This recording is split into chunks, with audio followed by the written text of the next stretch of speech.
Video games are fine. This is We Have Concerns. Hi, Jeff Cannata. Hi, Anthony Carboni. Hello, concerned citizens. Folks, there's a lot going on in the world right now, and we know that. That's for sure. We know that. We do. But let me tell you something, folks. There are people that'll tell you, and they may be correct, that things are happening in the world every day. There's no way to know. There's no way to know. When I close my eyes, world go away, and you people don't exist. Yeah. So figure that one out. To answer that, science. Yeah. But on top of everything else that's going on in the world right now, what if I told you that we had to worry about werewolves? I mean, more than I do already? Yeah. What if I told... Here, let me rephrase this question. Okay. Repackage it for you, my audience. What if I told you all of your fears about werewolves were fine and founded and logical? Well, that does wonders for my my sense of security in my own instincts, but it doesn't do great on my getting to bed at night. There are werewolves? There are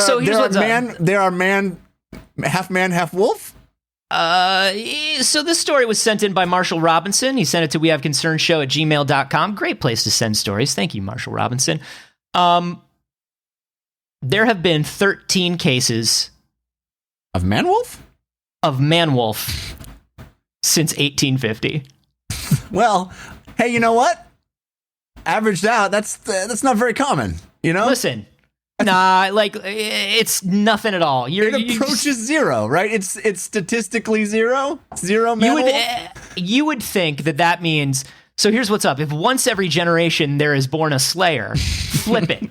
Flip it. Once every generation there's a werewolf. And, like, there's so many people in so many places. So many people. The odds of you being bitten by a werewolf are like the odds of you being bitten by a vampire. Very low. So there was a new case of lycanthropy reported in just a year ago, April 30th, 2019. Oh, is it werewolf time again? I lose track, you know. Is it?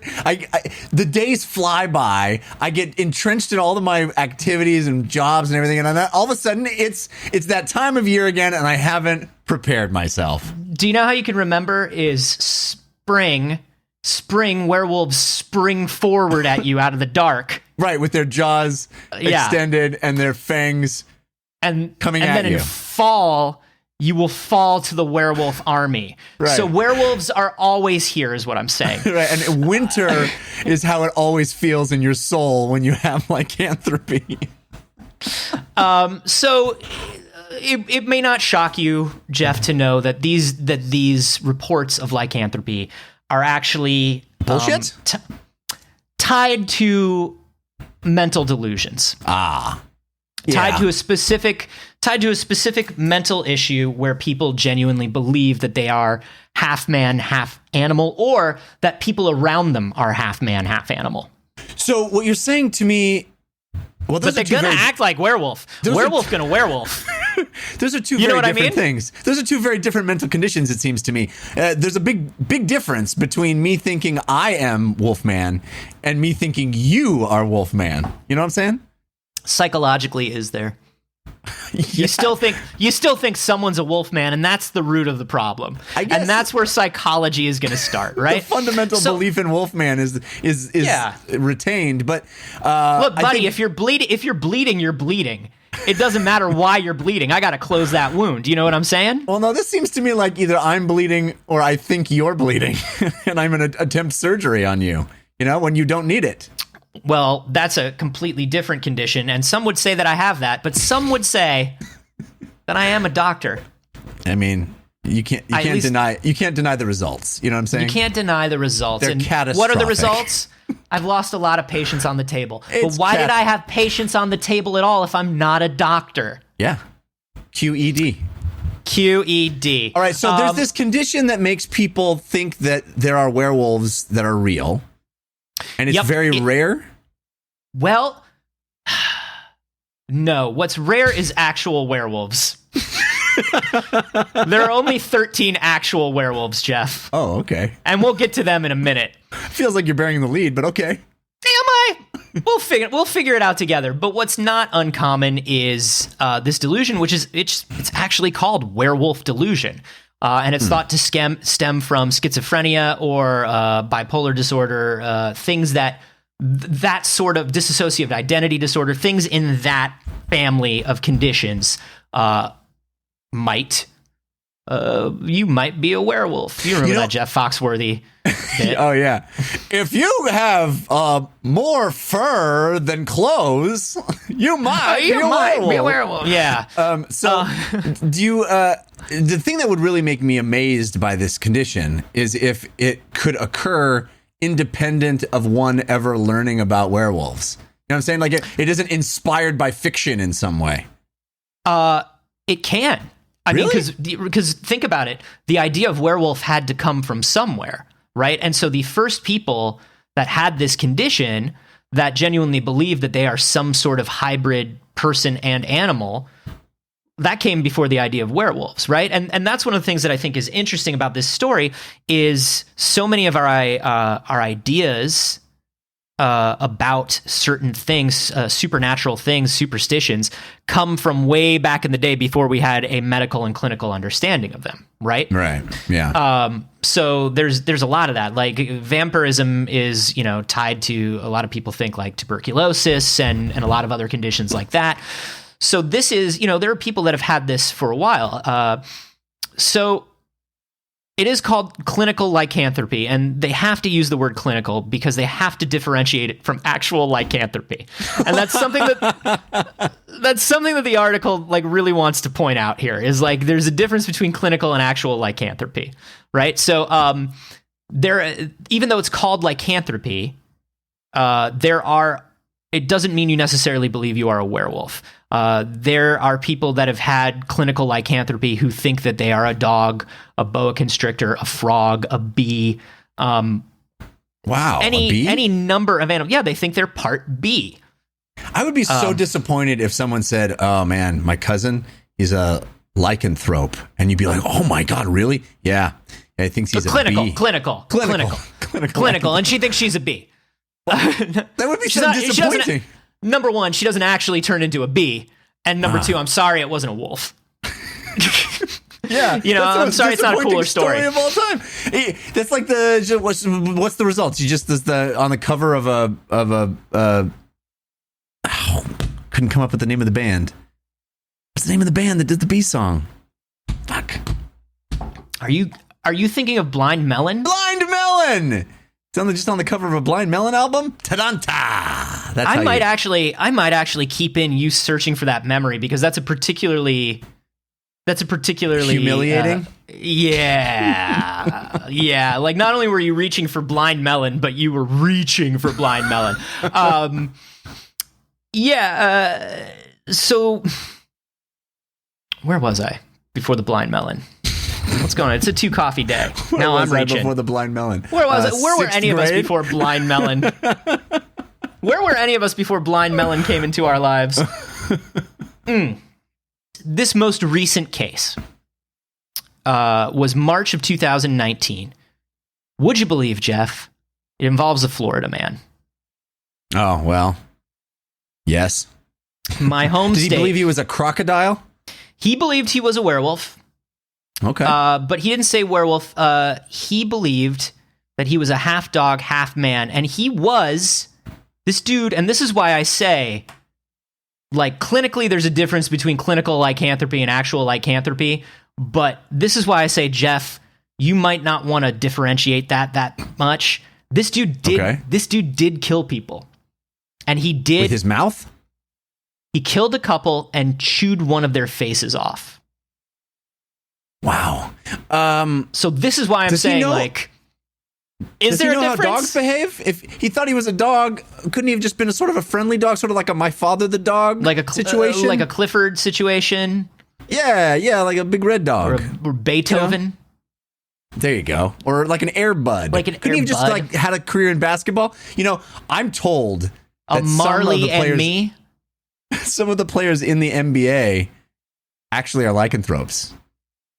Because I've seen 2 films, Air Bud and Teen Wolf. You know what I'm saying? Now, Air Bud was not a lycanthrope because Air Bud was an adorable golden retriever all the time. I guess it's something. He has something called rules lycanthropy because there's nothing in the rules that says that he can't be on the basketball court. And I guess you would think there would be rules. I don't know. I'm reaching here, but he was not really. What you're thinking of is what you could say is Teen Wolf and Teen Wolf 2. So they've infiltrated high school basketball and college boxing. Oh, was Teen Wolf 2 about boxing? It was Jason Bateman, and it was about college. It was about college boxing. I knew it was Jason Bateman, but I don't think I've ever even seen. This is beside the point. A man killed people, Jeffrey. Oh, sorry. Chewed their faces off when he could have had a career as a boxer in the amateur arena. That's actually extremely specious because not all werewolves are good boxers, Jeff. And even though some of them play basketball, you're right. Whoa! See, even though you think this is a positive thing, you're actually minimizing and relegating werewolves into only two sports, and those two sports are, come on, Jeff. Okay, just be cool about werewolves. I should have let them just chew faces off and be werewolves. Well, it is part of their culture. And we don't want to be culturally insensitive towards. It's a tough line. Here's what's up. The diagnosis was made by a forensic psychologist. He made a 38-page mental assessment. You know what? Of this killer. You need 1 page. He chewed faces off. That's all the only page you need. Dude thinks he wolf. What's the problem? I need 38 pages to describe the fact that this guy chewed some dude face.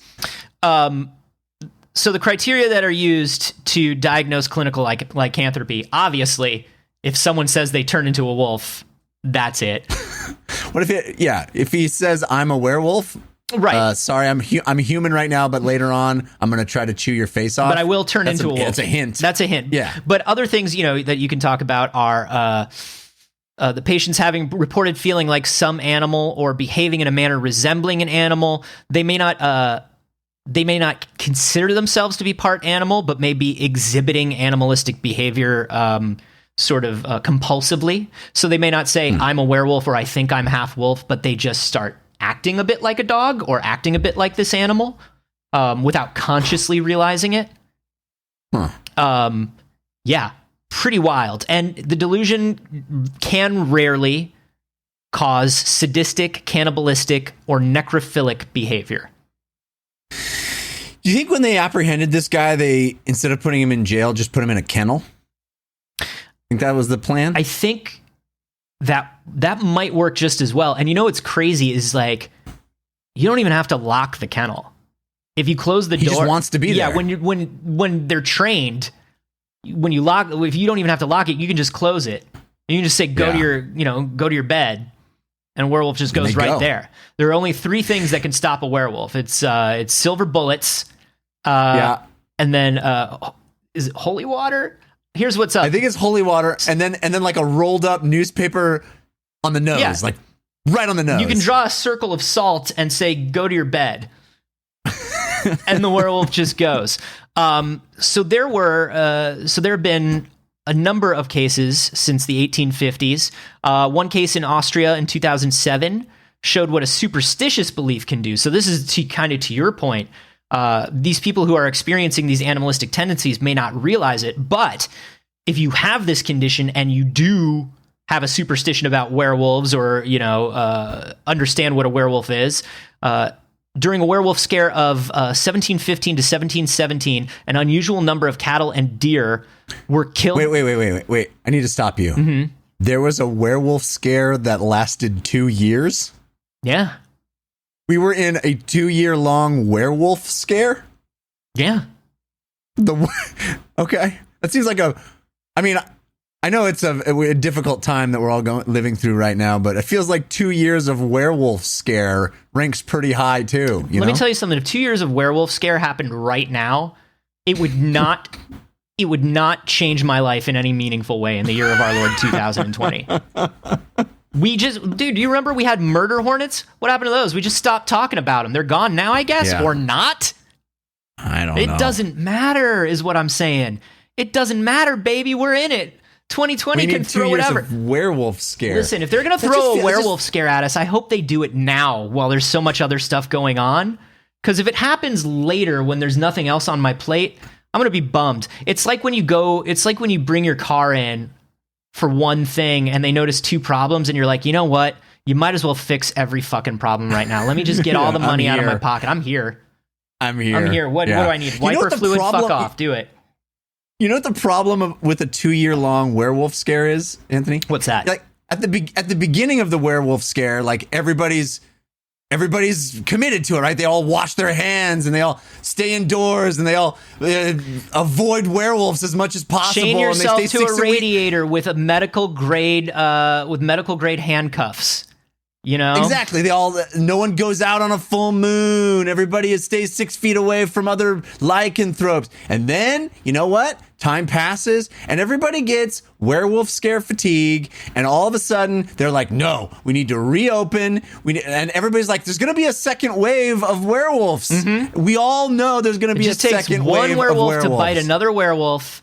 And then, so here's what's up. 1715 to 1717, they were missing, an unusual number of cattle and deer were killed by wolves in the Moosham district. When attempts to hunt the wolves down failed, everybody just was like, must be werewolf. We didn't catch all these wolves. The cattle are still dying. I'm a good hunter, and also I've never been impotent. I'm great in bed. So obviously, gotta be werewolves. It's got to be werewolves. There's only one other plausible solution to this problem. No one drinks like Gaston. You know what I mean? Like, if there's something out there and I can't catch it. So as a result, 2 adolescent beggars were tortured in a chamber of Moosham Castle, which is where this reporter investigated in 2007. They confessed because they were being beaten, that they used an unguent, a magic potion, to transform themselves into wolves. They escaped execution. Are you ready for this? By turning into wolves? By turning into wolves. And running away. No, actually, that's dumb. That's dumb. No, they turned into bats. What? They confessed to being wolves when they were really vampires? Yeah, it was like an episode of like... Classic. You know what that is, Anthony? You know what that is? What? That's a classic bat and switch. It's my fault for teeing you up. They escaped execution by being sentenced to lifelong service as Venetian galley slaves. They had to work in the hulls of ships, in the bowels of ships for the rest of their lives, because they were beaten into admitting they were werewolves. Why do they want werewolves in the hull of the ship? That seems like I guess you can't see the moon. Can't see the moon down there. But is it I don't think it's the seeing of the moon. I don't think if you blindfold a werewolf, they don't turn into werewolves. Oh, you've clearly never seen any werewolf movies. When the clouds go in front of the moon, they're not werewolf anymore. Oh, that's true in some cases, isn't it? Yeah. It's like fast versus slow zombies. Right. Every cartoon about werewolves is the clouds go in front of the moon, back to normal person, and then Bugs Bunny's like, well, I thought you were a werewolf. And then the clouds go away from the moon and werewolves back. But that's in cartoons for a hilarious bit. I'm talking about actual werewolves, Jeff. Oh, I forgot. We were in the realm of I'm not talking about the fairy tales we tell children for laughs. I'm talking about the real problem of lycanthropes. Not the terrifying story of 2 beggar boys that were hauled off into a ship for admitting they cried wolf. I'm talking about the real things. Dude, it's so wild, but that is so funny. It's like, well, they confessed, so I guess we can't kill them even though they're monsters. So what do we do with them? I guess we can give them a job, like a bad job. And they can just work a bad job. And it's just like, oh, wow. Okay. We're all right. I guess that's fine. I would be so terrified if I worked on that galley. Oh yeah, that they were going to turn into a wolf at any time. Yeah, you don't want to go down to the lower levels of the galley. No, there are some other ones that are really good. Horrific crimes of 16th century Peter Stump, who raped, murdered, and devoured men, women, and children. Oh my! It says his was among the most famous werewolf trials. Oh, the werewolf trials. My favorite CW show. Didn't you audition for werewolf trials? I did, and I was going up for the Wolf lawyer, Mark Wolfram, but I did not get the part. They said I didn't have enough facial hair, which is why I grew the beard out. Yeah, you know, but I you know what? I could see. Hey, man, I could see you as a werewolf lawyer. That should have been yours. Yeah. He's always howling foul. You know, he's always there's saying, "I am Joe." There's actually.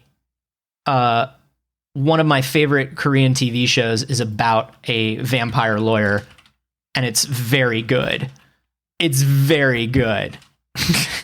It's is it real? Yeah, it's called Vampire Prosecutor. You're not going to be a defense attorney? Come on, vampire. No, because here's what's up. He's hiding the fact that he's a vampire. Okay, and he's got to hide it from everyone.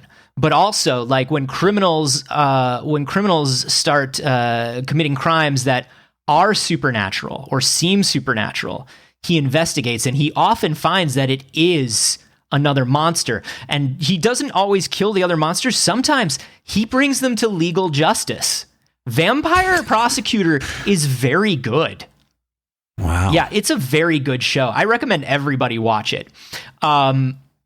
So yeah, this has been around for a while, and what's going on is sometimes it gets confused with physical conditions, and it's called hypertrichosis or hypertrichosis. Sorry, and this is kind of like it's unfortunately and kind of appropriately actually called colloquially werewolf syndrome. So okay, and what is werewolf syndrome exactly? Werewolf syndrome. This is different than clinical lycanthropy. Yeah, so this is a condition where so if you remember seeing as a kid like daily talk shows where they would show the people who have they have hair over their entire faces, right? Yes, that is called, unfortunately, werewolf syndrome, and those people in previous centuries actually did wind up working in carnivals, or working at circuses, or just being horribly mistreated because physically they look like wolves. And these two conditions have become sort of intertwined in folklore since 1850, and that's kind of what gave us werewolves as they are now. Yeah. I believe it. I believe that. I think that's there's a long history of anything that is born different, people just attributing supernatural fuckery to, Yeah. It's a demon. You got a demon inside you. We know a lot about the unfortunate. We know a lot about the actual physicality, the physiology of this syndrome now. Like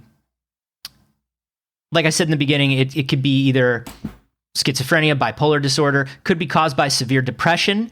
Out of 56 cases of modern delusional metamorphosis into an animal, they found that 25% of the patients were schizophrenic, 23% had psychotic depression, 20% were bipolar disorder. It was equally distributed between men and women, and these symptoms can last anywhere from a single hour to decades. Wow. Yeah. So some of them say that they see physical changes in themselves. Like sometimes the patients will try to show you or werewolf teeth that they can see. Yeah. And they'll try to show them to you. They'll try to show you or their little bee stinger. Yeah, or their cute little bee stinger, like a Mario. So cute, like a little Mario. If you're a lycanthrope that believes that you're a bee, do you just hang out in your flowers all day long and try to pollinate them? Well, you don't want to attack people because you would have some sort of knowledge that if you sting, you die. Yeah, you get one shot. Yeah. One shot at that. So, yeah, I feel like you would mostly be peaceful and work in community gardens. I think if you're going to have a delusional lycanthropy, bee's a good one to have. Yeah, it's a pretty good one. Guinea pig? You're a florist. No, guinea pigs bite. Maybe you have some artisanal honey at the farmer's market that you like selling. Now that is another one of my favorite Korean dramas, which is artisanal honey bee salesman? florist. Secret bee florist. It loses something in the translation. But it's great. It's got horror, it's got action, it's got romance. I really recommend it. You can get all these. You can watch all these on Drama Fever or Crunchyroll. They've also done studies over the last decade. They've started really like figuring out what causes these things, what parts of the brain this is happening in, and they found out that it's pointed to brain areas that appear to be essential for creating the sense of physical existence and perceiving our body schema. So it's not so much that I feel like an animal, or I have the personality, thoughts of an animal, or the emotions of an animal. It's mostly stuff around the outer cortex, or the cortex in the outer layer of the brain, that are responsible for movement and sensation. And so they do something where you don't feel like yourself. It's almost a kind of dysmorphia, like a body dysmorphia, where you feel that you're an animal. It's really interesting. That would explain as you were saying, the sort of involuntary animalistic behavior, because your brain's like, oh, my body has these characteristics. It's not so much that I'm just sort of thinking like one. It's that my body, I perceive that my body moves in a way that is analogous with an animal. Yeah, some people said that their chests had broadened, or that they thought their mouths and teeth had changed shape. Some said that their bodies shrunk, and some felt burning sensations in the belly and thighs. It's pretty interesting, and they think it may be connected to a now forgotten diagnosis that was called conesthesiopathy, that was investigated by French neurologists around 1905. So yeah, it's been around for a while. We're just now, it's very interesting to me whenever we talk about something like this, how often it was left to sort of colloquial ideas and beliefs until but only in the last 10 years are we like, well, we should figure out why people feel this way, because it might be connected to other things we know about. There might be a similar root cause to all of this. We should try to figure it out. Yeah, so they said the best way to treat this right now, based on everything they found, is to treat it as though it was schizophrenia, psychotic depression, or bipolar disorder, and to treat that underlying disorder. It's kind of interesting, man. But yeah, so Werewolves, they's out there. Maybe not the way you thought. Well, I'll take what I can get. I'll take what I can get. I guess we just all have to hope that if we get the lycanthropy, it's the B version. I guess that's our only thing to cling on to. If you were going to wake up tomorrow and think that you were genuinely believe yourself to be any kind of animal, and there's no way you can stop it. You can only choose the animal. What would you choose? Well, it's funny. It's a really interesting question, because I feel like the animals that I would immediately leap to when someone says, if you could be an animal, are stuff like birds, you know? But if you just think you're a bird, you're going to get hurt. Yeah, and you're going to plummet to your death. You're going to be pretty disappointed all the time. Yes. So I feel like, something, I don't want to eat any faces. No. I don't want to be something that eats faces. I feel maybe like, I don't know, maybe like a dolphin, or like a mammal in the water. So I know that I still need to breathe air. Right. I don't think I'm a fish. I don't think I'm a fish to the point where I think I can breathe water. Yeah. But I love being in water. I like swimming. But I know I need to get to the surface to get air. That's good. I like that. Yeah. Maybe a deer or a rabbit for me.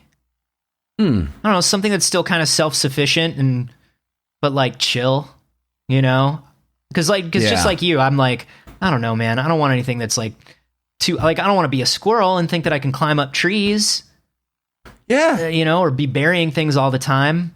I like rabbit. I feel like I'd really like to be a dog. I'd like to wake up thinking I'm a dog, as long as I knew that it wasn't going to carry over into wolf. Yeah, you want to be like a gentle, like a Labradoodle. I want to be like my Pomeranian that's asleep behind me right now. I just want to go. Oh, if you were a lycanthrope, but it just meant that you wanted to lay in the sun all day and not do much. Wouldn't that be great? Wait a minute, I think I have that. I actually may already have that for being my dog too. We do just sit on the couch next to each other all day. Huh. I love my belly rubbed, dude. You do love your belly rubbed. And I'll tell you what, out of all the out of all the pros and cons of doing this over the internet, now that we brought it back instead of in the same room, I am glad that I don't have to start off every session with like a 10-minute belly rub for you. It's a huge con for me, actually. Yeah, well, and then the con for me I miss is... it. That's what I'm saying. And the con for me of it is it does seem to put you in a much better mood and make you more focused. So in that way, sure. I have my process. You have your process. It's my process. Hey, would you like to see more of our process? This is all real. Everything we're talking about is real. If you want to see more of our process, consider becoming a patron. Patreon.com/wehaveconcerns. Patrons get to do things like watch us record episodes live. They get their episodes early. It's riveting. It's riveting, and you can see how many times I've fucked up. You can see Anthony drink coffee in real time. Ooh, it's a 2-coffee day, baby. It's a 2-coffee day. It's fun to keep track of who's having the off week, because it's always one of us. It's always one of us. That is true. Never have we both been firing on all cylinders. No, and that's why you want to give us money, because we've never been good. But hey, you know what? It's like investing in hope. You know what I'm saying? Right. It's like maybe someday they'll get their shit together. It's like getting a certificate for your birthday that says, I planted a tree for you. You know what I mean? That's what you're doing. Yes. Also, you're paying... except giving us money. Yeah, and also you're paying for, instead of a tree certificate, you're paying for all the time that I spend editing out me being bad in the case of this week. But you never know who I'm editing out being bad. Could be anyone. Mostly not me. Mostly leaving in my stuff. Yeah, that's what I find. That's what we found. You also get access to a patrons-only Discord. We're all in there all the time talking about stuff. You also... It's good folks. There's so many other things. Check it out. Patreon.com/wehaveconcerns. Support the show. Help us keep it going. Maybe one day we'll be good at it. Hey, Anthony. Hey, Jeff. There's a lot of stuff going on in the world. Prove it. There's a lot of stuff going on. Name one and some thing. People say, well, we got that there climate change, and some people say maybe the answer we are hoping for, maybe the thing that we can hold out hope for is that when we turn this blue marble that we all hanging out on into just a garbage dump, which we will, which we are actively doing. We have, and we are, and we will. God bless us. Maybe the solution, maybe the thing we're holding out our hope for is to just leave it all behind, go to another planet where we can start afresh, start anew. There's a lot of people, actually. This is a fairly mainstream concept, is like, hey, maybe one day we'll just live on Mars or colonize the moon. And everybody fucking thinks that when they colonize, it's going to be all of us. It's not. It's going to be Elysium. Let me tell you something. We're talking Elysium. Let me tell you something. In the beginning, sure, they're sending us. They're sending the poors. They're sending the working class. They're sending the middle class. Yeah. Why are they sending us there? Because it's a dark, barren hellscape. And what are we going to do? You got to work. You got to establish the colony. You got to build all the infrastructure. Once we built their glittering PlayStation 5 looking building in the sky, what happens? All of a sudden, it's like that movie Passengers that was not good, where you got to be a bazillionaire to get up there. Yeah. You better know somebody who knows somebody to get you a coupon, because otherwise you got your Musks and your Bezoses, and that's the only people that are in space. It's just Musks and Bezoses as far as the eye can see. Oh, what an annoying sounding planet. It's a Muskian, Bezosian hellscape is what That's what it is. But here's the thing. Here's the thing about going into space and going to another planet.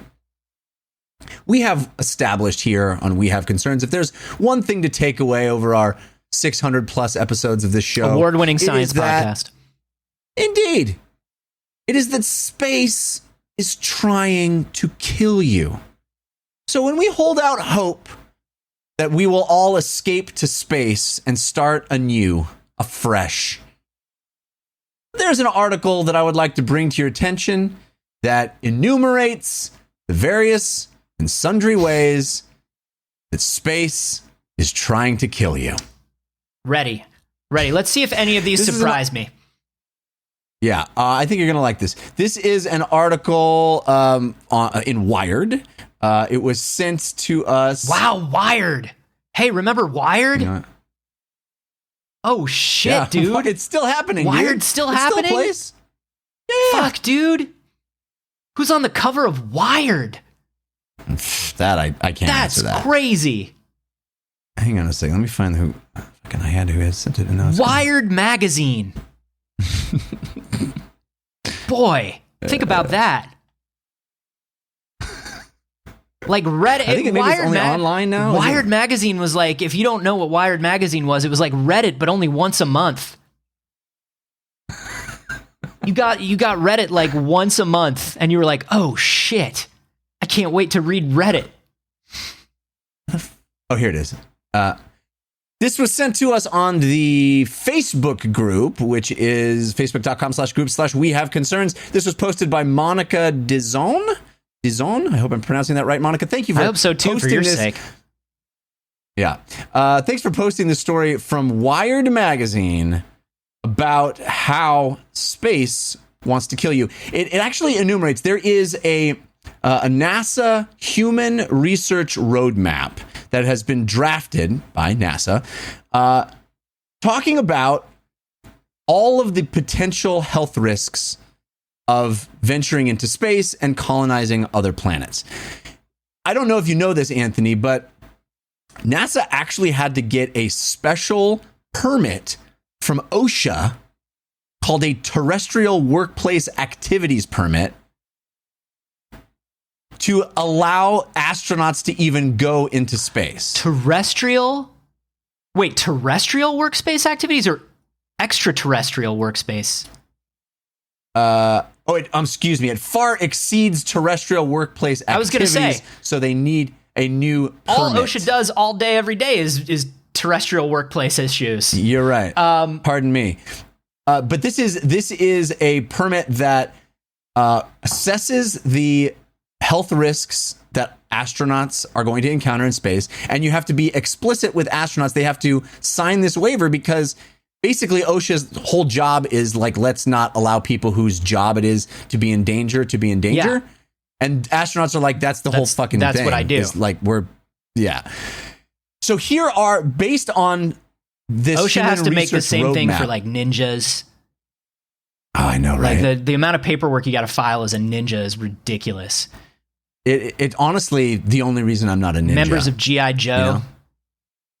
Yes. You know, like they all had like Avengers. Oh, the Avengers. Dude, let me tell you something. You gotta be as rich as Tony Stark to start the Avengers, because the amount of goddamn paperwork it takes to hire Captain America to literally throw a shield at people's teeth is wild. The amount of insurance that Tony Stark has to carry at any given time. Count every one of those suits. What is he at? Mark 147? Every single one of those has to be insured, has to be inspected. Oh, man. Don't even get me started on the paperwork it takes to work with T'Challa. He's not from here. Yes. And the government is racist. Do you know how hard it is to work with T'Challa? Do you know what visa? Shuri is over here on one of those genius visas. The H-1Bs? Yeah. Do you know how hard those are to get? Plus, I think, isn't all their technology powered by a space rock? Yeah. That fell to Earth? Fuck, dude. And it's like, who's running the tests on the space rock? I don't know. Who's running the safety tests on vibranium? We're just going to take your word that vibranium's safe? Come on. Poor Scott Lang doesn't even have powers. Well, he's ex-con, they'll do anything. The NASA Human Research Roadmap has identified 34 health risks and, get this, 233 gaps in our knowledge of risks. Oh. So they're known knowns and known unknowns is what this is. And we this don't even know. You classic... can't know the unknown unknowns. Yeah, that's just a whole other level of paperwork. This is some Superman 3 shit. But there's 34 things that we know are going to kill you, and then there's 233 things where it's like, could. I don't know, maybe. So there's a list. I'm not going to read all 34 of these, but there's some pretty great ones. Concern about clinically relevant, unpredicted effects of medication. So you take a perfectly normal piece of medication that works on Earth. Maybe it doesn't work in space the same way. Everything's different in zero or microgravity. It's We know that everything changes within an astronaut's body. We know that their blood pressure and bone density and all that stuff changes. So who knows what a... Oh, I'm going to get to that. Risk of incompatible habitat design. We don't know. Maybe the whole habitat just doesn't work. Yeah, maybe the chair is uncomfortable and you die. Listen to this one. This is my favorite one. I'm skipping all the way to my favorite one. Risk of inadequate human-computer interaction. This is a classic. What are you doing, Hal? They listed that. No, that's different. That's malevolent. Hal. I think that would have to be malevolent. This is more like you keep asking Siri for the same thing and she keeps fucking up. Do you know what I mean? That's inadequate. Yeah. Hal is not just inadequate. Hal is malevolent.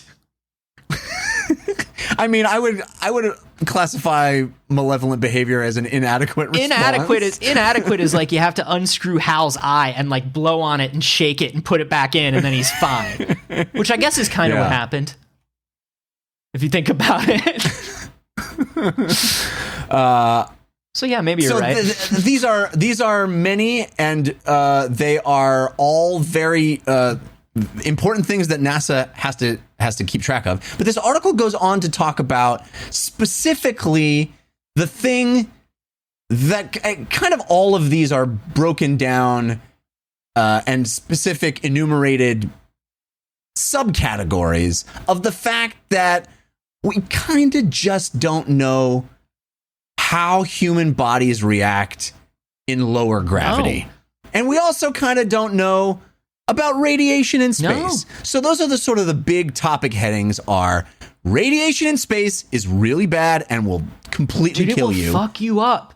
It will fuck you up. We got layers and layers and layers of that ozone, dog. We've got so much atmosphere. We've got so much. We're like a fucking Italian restaurant on Valentine's Day. We got so much atmosphere.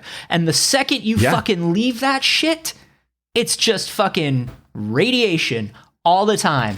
It's cosmic rays, dude. And I know what you're thinking, Anthony. I know what you're going to say. We've been taught that cosmic rays turn us into really stretchy, smart scientists or beautiful, invisible women or like a guy who can flame on or flame off. And yes, I understand Ben Grimm's situation is not ideal. The man has stone for skin, but still super strength and a sparkling personality. And those baby blues weren't ever changed. So I always assumed his wife is a brilliant artist and she loves him very much. She does. I assumed cosmic rays not so bad. It turns out they're real bad. Not a science fiction invention, and very, very bad. But let's start with gravity because well, here's what I know we know about gravity. I know that we know that when astronauts come back, and I was very, very fortunate to chat with Katie Coleman, who was the astronaut that held the longest amount of time on the International Space Station consecutively and longest total number of days. And she's like, yeah, you come back and you're like a dumb baby that can't walk. Yeah. They literally can't walk. You can't hold a cup of coffee, which I know, Anthony, all you want to do is hold a cup of coffee. It's a 2-coffee day, baby. I got to have one on each hand. You can't hold it in your hand. You got space hands. You got space hands when you come back. They can't, because we have evolved in a very specific gravitational world, and the tension of our muscles changes. You actually grow, your spine will expand, and you actually grow an inch or two in space, and it results in horrible back pain, evidently. Oh God, I bet. Get this, our feet, the lower parts of our body, we have evolved because the blood goes through our circulatory system and goes down to our feet. We have evolved to push the blood through our body at a certain rate to move it up against gravity through our body, up into our heads. And when astronauts return from space, they end up feeling, or actually when they have spent a long time in space, they end up getting terrible pain in their head, throbbing headaches, because the blood is being pushed through a lower amount of gravity at such an alarming rate into their brains that it actually culminates in all of this excess blood in their skulls. God, can you imagine? Fucked up, dude. Can you imagine? And I guess like one of the things that's weird about that is, you know, we're thinking about colonizing, right? And like how does colonizing happen without some form of artificial gravity, which is so funny because like when I talk to people, when I ask people, what are some things that you think that we have or that we have the ability to do? And when I ask the average person if they think we have artificial gravity, like not a huge number, but a significant number of people think that it already exists. And it does not. Really? Yeah. It does not. People we don't even know what gravity is, let alone how to make it. Yeah.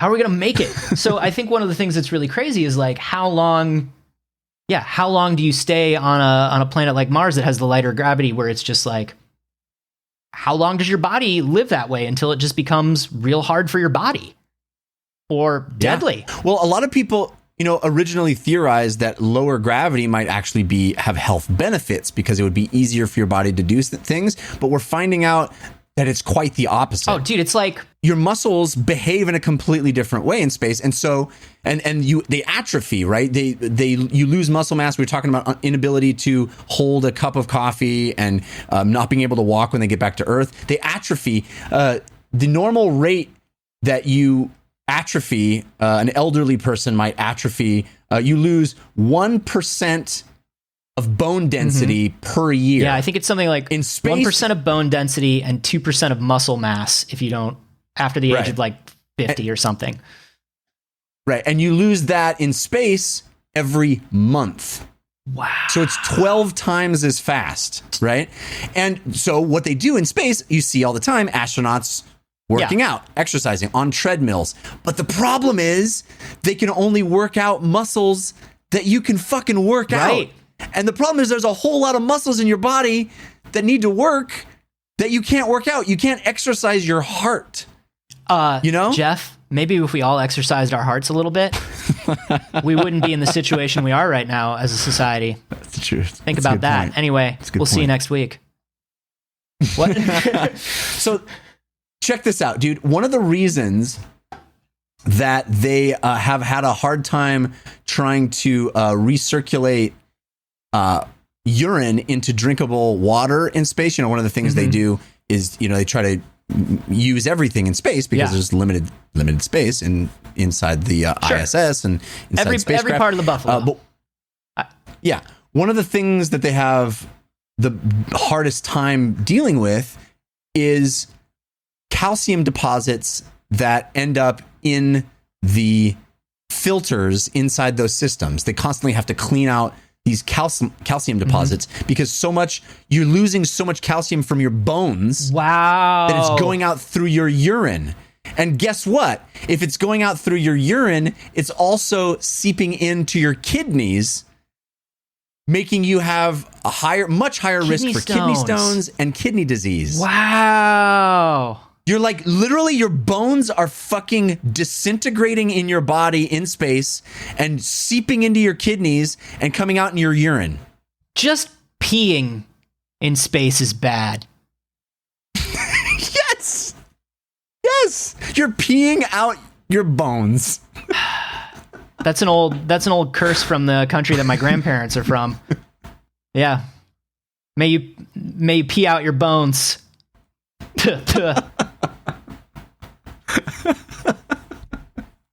Yeah.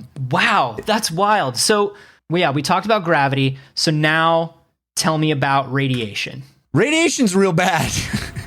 Do you like, let me ask you a question real quick. Radiation here is bad. We know radiation is bad. How is this an unknown?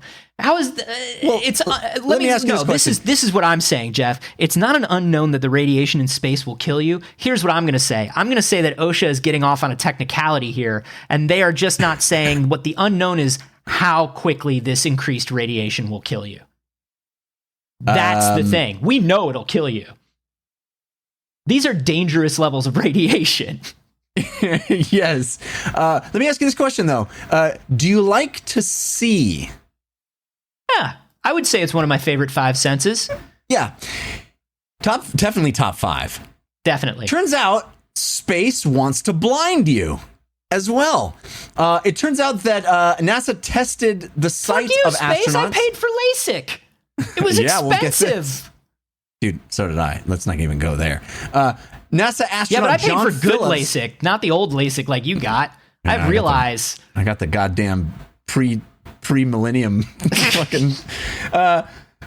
NASA astronaut John Phillips was tested. His eyesight when he went up to space, because, we picked the best and the brightest to become astronauts. 2020. Okay. Yeah, 2020 vision. After 6 months in orbit, 2100.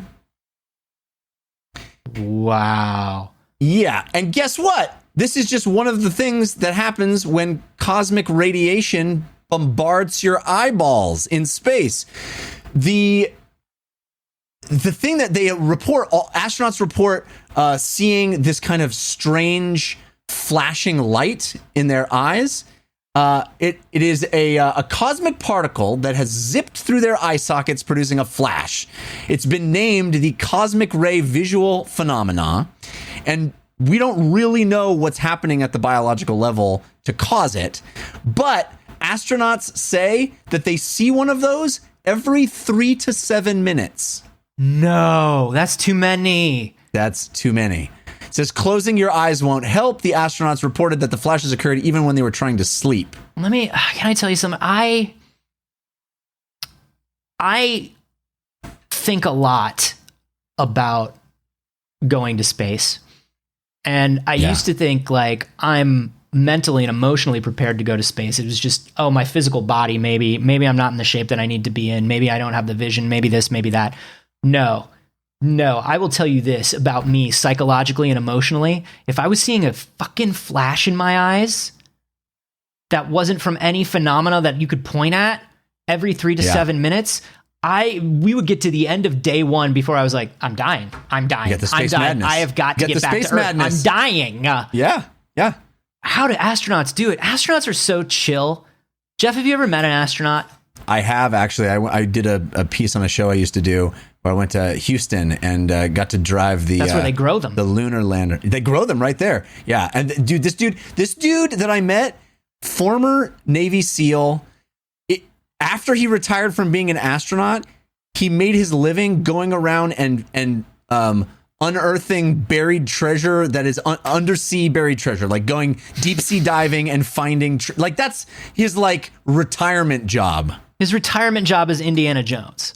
Yes. His retirement job is Nathan Drake.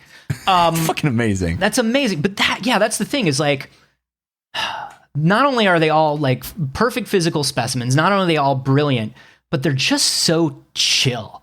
It's so hard. It's because they've stared death in the face and seen the flashes that result. Or were they like that before, and that's why they were sent up to space to see the flashes? Because the flashes don't fucking bug them. This is why there's going to be an Elysium, dude.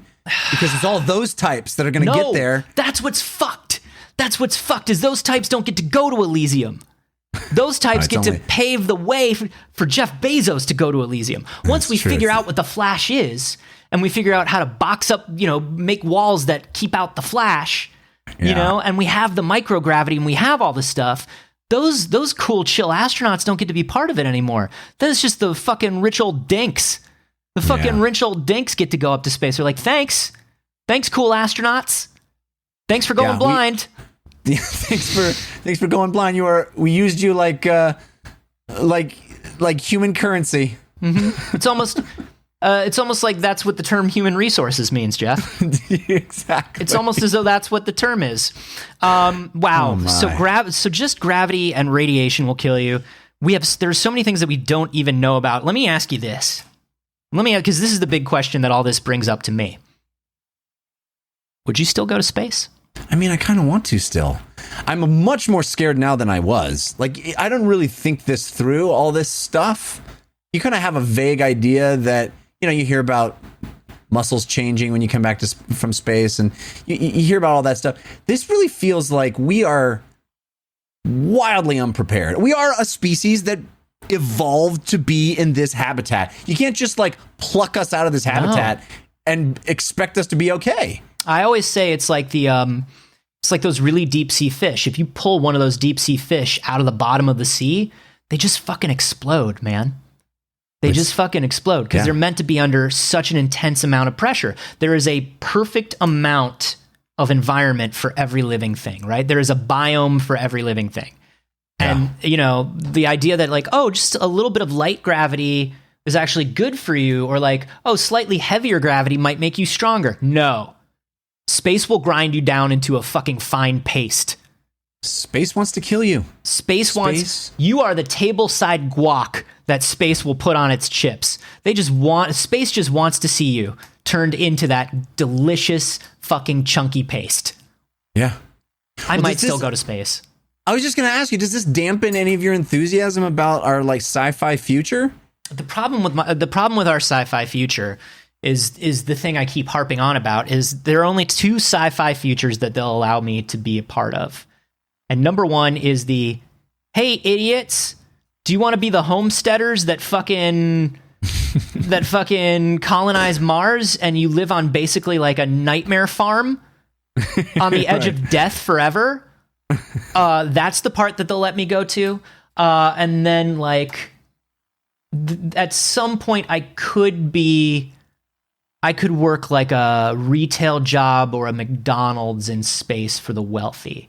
I could be like, you know what I mean? And that would be my life, is I would live in like Corbin Dallas's apartment from The Fifth Element, where it's just like 20 square feet, and like I would have nothing. Right. I would get 1 cup of coffee a day and like there's 1,200 stories of the building, and you live on like the, you know, 897th floor, and you know you're and the building isn't shielded for the space flash. Oh God, no. You're dealing with the space flash every day. Yeah, and that's why I don't think I would love to. By the way, the Space Flash is one of my favorite DC comics. Space Flash is fun. You know, Reverse Flash is cool, and but Space Flash is definitely the one. I think like if the optimal way I think for me to go to space would be to be wealthy and invited. So basically the same as the best version of being on Earth. Yeah. I feel the same way about it as I feel about nice hotels, cruise ships, basically any cool trip. Will you invite me for free? Because otherwise it sounds like I'll have a miserable time and I'll be in debt forever. And that's space. You know what would be great is if they had some sort of like space red carpet ceremony that you could host. And then you'll get like an all expense paid trip. You know what I mean? They'll like hook you up. You got that per diem. Oh shit! Opening night of space. Interview all the fucking. Like, I'll just be the bootlicker on the red carpet of space. Where all the where Bezos comes by and I've got to swallow all of my bile and just ask him cool Bezos questions. And ask like cool Musk questions. You know, like all those things that you're really, really good at. Yeah, I bet. But just like any other red carpet gig, like I would not get a hotel. They would not give me a hotel. They would put me to commute. I would have to commute, or they would have to. They would turn me around and send me on the flight right back home. So it would be 16 months to get there to host. I'd host for one night, and then they'd turn me around 16 months to get back. Yeah. But sweet gig, you know? Sweet gig. Hey, man, grats on landing that gig. How else are you going to meet Harrison Ford? You know what I'm saying? Harrison Ford. Well, Harrison Ford might go to space. I don't think he would. I think he likes flying planes. I don't think he cares about space. Yeah. I don't know. I would like to know if the concerned citizens out there would like to go to space. Or if they're terrified. Now that we know what it entails. I mean, we always knew it was bad. Because I feel like we all got excited. I got excited. I watched that launch with my kids just a couple weeks ago, whatever it was. I'm glad it's them. Yeah. Go Bob and Doug. You guys are great. Go Bob and Doug. Better Bob and Doug than me. I wish Bob and Doug all the best. Yeah. But I'm not going. Man. I don't want it to be Bob, Doug, and Anthony. Maybe we really do need to take care of this planet. Whoa, do you think? Let us know what you think about all this. A great place to do it would be, gosh, our Discord. If you're a patron, that'd be a cool thing to do. Patreon.com/wehaveconcerns. Yeah. And if you go to patreon.com/wehaveconcerns, toss us. I'm not asking for a lot. Just some of your money. And you can become a supporter of the show. You can get access to that Discord. You can hear those cool conversations that we start the show with. every episode. You get to hear them in full. It's like extra bonus content. You can even hang out with us. We have more than monthly, almost bi-monthly. Is that bi-monthly mean twice a month, or does it mean every other month? Whatever. It can mean either. It's a lot. We hang out. We hang out with our patrons, and we talk, and we get to know everybody. There's a lot of really cool stuff you can do just by supporting the show. Yep. And support levels, including the Discord, start at just $1 a month. Head over to patreon.com/wehaveconcerns and for God's sakes, give us your money.